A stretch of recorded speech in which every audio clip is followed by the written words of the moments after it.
been feeling trapped down on the floor. I don't know what for. Feels like I'm gonna lose. Hey guys, welcome back to my channel. If this is your first time here, my name is Tara. I asked in the last video what you'd like to see next. You guys have really been loving my Instant Pot recipe videos, as well as my busy work week lunch or dinner series. So today, we're gonna be making a super fast and delicious pulled pork tenderloin. This recipe could not get any simpler. It's perfect for sandwiches, to make nachos with, to throw in tacos, throw on a salad, and it's absolutely perfect for meal prepping. You guys are gonna love it. Before we get started, if you have not already, I would love for you to be a part of this community. You do that by hitting the red subscribe button below, and be sure to hit the bell icon. That way you're notified each time I post a new video. Okay guys, let's hop right into the video. Here are all of the ingredients we'll be using today. I will leave a complete list of measurements in the description box below. So we're gonna start with a dry rub. So I'm taking all of the dry spices and we're gonna coat the pork tenderloin with it. I have trimmed off the little bit of fat that was on this tenderloin because we definitely don't need it on there. Once we've completed the dry rub, I'm getting the Instant Pot, setting it to saute on high with the drizzle of avocado oil, heat it up, and then put the pork tenderloin in there. It's really important to let it sit on the bottom for about 35-40 seconds to sear, and we're doing this on all sides. You can skip this step if you don't want to bother with the sauteing, but I highly recommend it. You gain a lot in the flavor department if you do this. So once we've got all sides seared, I'm gonna pull it out and we're gonna just pour some water inside of here. This is gonna help the Instant Pot to pressurize, but we're also deglazing the bottom of the pan. Scrape all those burned bits off. Very, very important.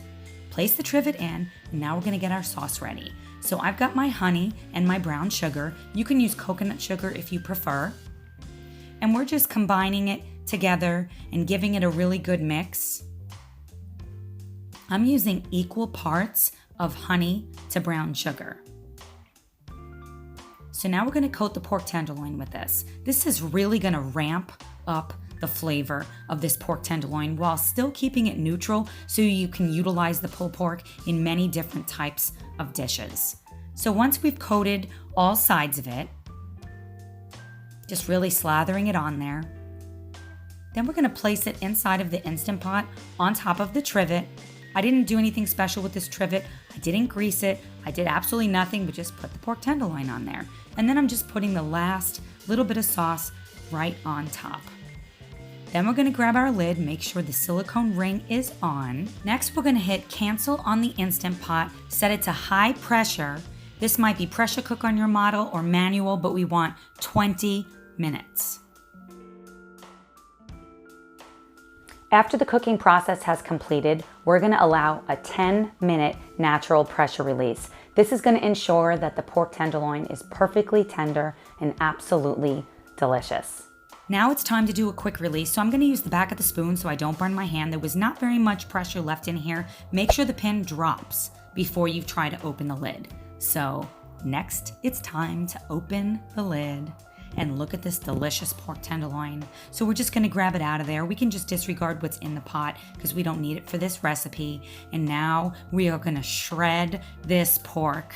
You can use 2 forks. If you have some fancy gadget, you can use it, but it is so incredibly easy to shred, so tender, I have got to taste it. Oh my goodness, it is absolutely delicious, so tender. You guys are gonna love this recipe. So many different ways that you can use this pulled pork on a sandwich. You can make nachos with it. What did you think of today's video? Drop me a comment below. I would love to hear from you, and let me know either a recipe you're interested in, a video series you'd love to see. If you like today's video and you wanna see more like it, be sure to hit that like button and share this video on your social media with your friends, your family, your coworkers, or anyone else that you know that is interested in healthy but delicious recipes. Thanks so much for watching, and I will see you in the next video. Bye guys.